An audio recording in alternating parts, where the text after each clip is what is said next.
Welcome back to part 2 of this series on how to open up a bank account. I know, this sounds easy, but as we've learned, there are a lot of key decisions that go into opening up an account. In my last video, I shared the why for why you should open up a bank account and the what for what types of accounts to open. If you haven't watched that yet, feel free to pause the video and go check it out. Now, in this video, we'll move on to the where for where you should go to open up your accounts.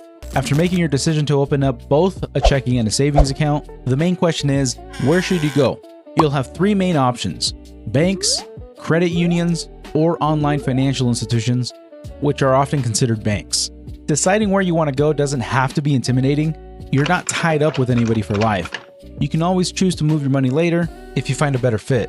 But here are the big main differences between your options. Out of the 3 options, banks are typically the biggest organizations, ranging from just a few branches to literally hundreds across the country. Banks are usually for-profit companies, meaning they are run by executives and owners whose goal is to help the bank make money.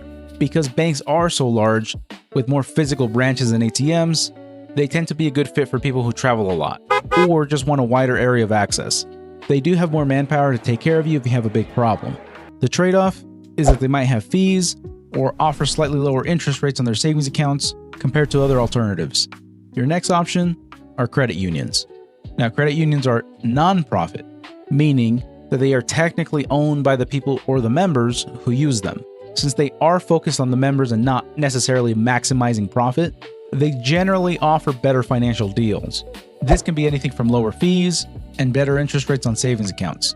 The trade-off is that they're usually local and much smaller than regular banks, so they might only have branches in specific states or counties rather than across the country. Honestly, it doesn't really matter who you go with as long as it fits your lifestyle. If you travel a lot, you might want a bigger bank. If you're looking for better deals, a credit union might be the way to go. Finally, your third option are online financial institutions. These are considered banks, but they do operate entirely online. They have little to no physical branches because they don't have to pay for hundreds of physical branches and tellers. They have a much lower operating cost, which means that the money they save on those things, they can pass directly to you by offering the highest interest rates on savings accounts. This is where your money can grow the fastest with simple accounts. The main trade-off is that you can't just walk into a physical branch. You can't deposit or take out / withdraw your money. Another downside is not being able to talk to somebody face-to-face if you do have a complicated problem. They rely entirely on ATMs and phone/chat support. Online banks are extremely convenient until you have a problem. But that's it. There are hundreds of financial institutions that you can choose from: big, well-known banks, smaller regional banks, local hometown credit unions, and even the online banks.